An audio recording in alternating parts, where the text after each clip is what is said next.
60 Minutes Rewind.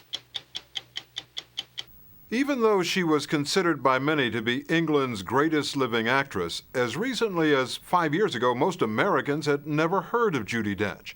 But then, in 1997, she landed her first starring role in a movie. She played Queen Victoria in the film Mrs. Brown. Then a year later, she played Queen Elizabeth in Shakespeare in Love, and audiences around the world sat up and took notice. Dench had always been a bit wary of film because 43 years ago, a producer told her to stick to the stage, that she didn't have the right look to make it on the big screen. In the last 5 years, she has won an Oscar, 2 Golden Globes, and a Tony. And she's accomplished all this when she least expected it, at the age of 67. Dench was only on screen for 8 minutes in Shakespeare in Love, but that 8 minutes won her first Academy Award. 11 weeks later, she was on the red carpet again, this time winning a Tony Award for Best Actress for her performance in the Broadway play Amy's View. Is it gratifying to make that kind of step, that kind of achievement, when you're not in your 20s and 30s? When you're so old, you mean? Yes, well, it's extraordinary. So it's never too late? No, never too late for anything. Never too late to become a film star, playing strong, passionate women like the formidable Queen Elizabeth in Shakespeare in Love, the crusty grandmother in Chocolat, the imposing yet vulnerable Queen Victoria in Mrs. Brown. In the Iris movie, you almost never see age with women in movies, and you saw that in that character. There were close-ups of hands, lines in faces. And many Hollywood actresses wouldn't allow that. Many Hollywood actresses didn't have somebody early on in their career saying, you have everything wrong with your face. I've settled for that. This is not about glamour. You know, you just have to tell a story. And that was part of the story.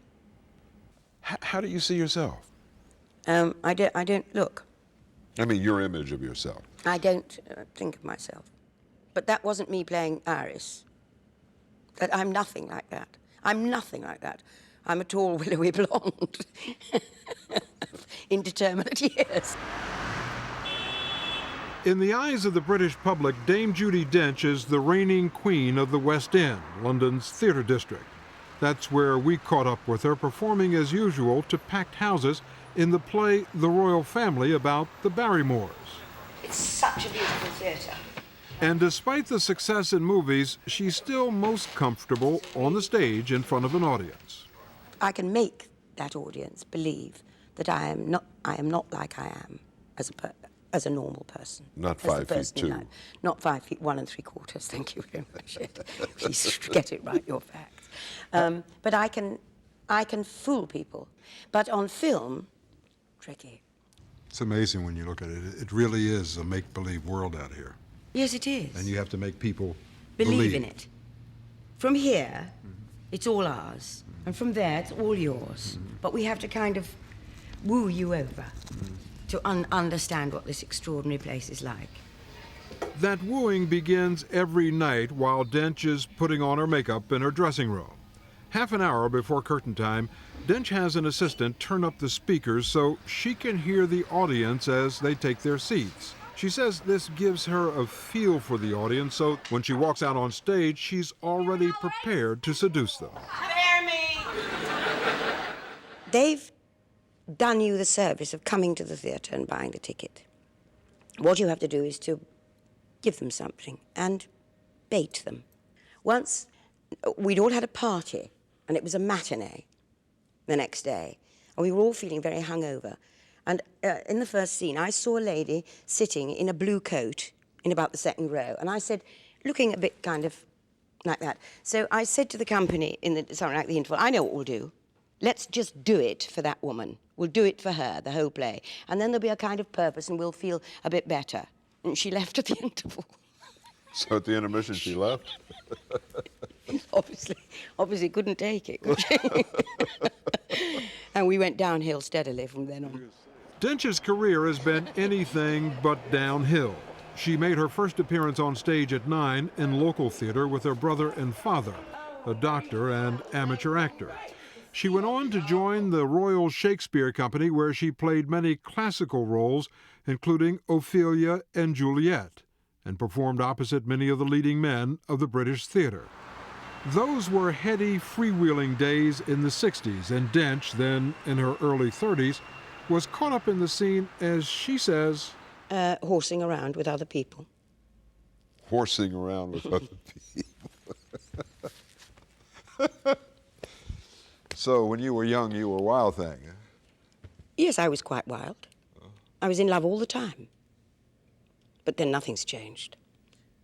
But they were loves that never went anywhere. Oh, they went a little way. But they didn't go the whole hog. I think I'll leave it there. Although she lives outside of London now, she wanted to bring us here to her first house in North London because this house meant so much to her. I fell for it in a big way, and I took out a mortgage, and I bought it. Drunk with power I was. But I never regretted it. I just loved the house. And a lot of people were put off because it looks over the churchyard. It didn't bother you living next to No, not the in cemetery? the slightest. No. No? I mean, we used to have parties over there in the churchyard. In the cemetery? Yes. One day, a woman passing, I mean, absolutely screamed at me. Screamed at me. I thought the people underneath would be quite pleased, actually. Put it to some good use. Yes. She was living here when, at 36, she married fellow actor Michael Williams. She calls it the most important relationship in her life. But she didn't make it to the wedding on time, even though the church was just right up the street. How can you be late when you live right there? I know. I was late. I will tell you why I was late. I was late because an old friend of mine rang me up and asked me to marry him at that moment, and I said, I can't, because 4 minutes ago I should have been marrying Michael Williams. That's true. And he didn't know you were getting married? No. Hey. No. He said, I'm frightfully sorry. I'm to have mistimed it. I said, just a touch. Judi Dench and Michael Williams became household names in Britain, performing together on stage. She was married to her late husband for 30 years, and it was one of the most enduring marriages in British theatre. What was the glue that held you two together? Sense of humour.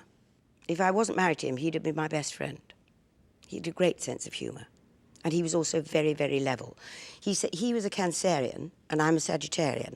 So he said, he's a crab scuttling towards the dark, and I'm a man with a horse's bottom scuttling towards the light. And somehow we held each other in a kind of Middle-earth situation. The story will continue after this. You said that in every part, you have to find some truth of the character in yourself. Queen Elizabeth in Shakespeare in Love, what was your handle there? Well, we know she had a wonderful sense of humour. It's that famous story about the courtier who was in court and bowed and farted, and he was so ashamed that he went away for 5 years, and he came back into court, and she saw him one day, and she said, we have forgot the fart, she said. I mean, it's irresistible. Anyone who... That's pretty attractive, isn't it? I mean, only a few weeks after getting the Oscar for that role, Dench learned her husband was very sick. You were here in New York when you learned that he yes. had cancer. It was a very difficult time for you. I mean, this was a wonderful play, the wonderful success, led to the Tony. We wanted to talk to you then, and you didn't want to talk. And it's still difficult, huh?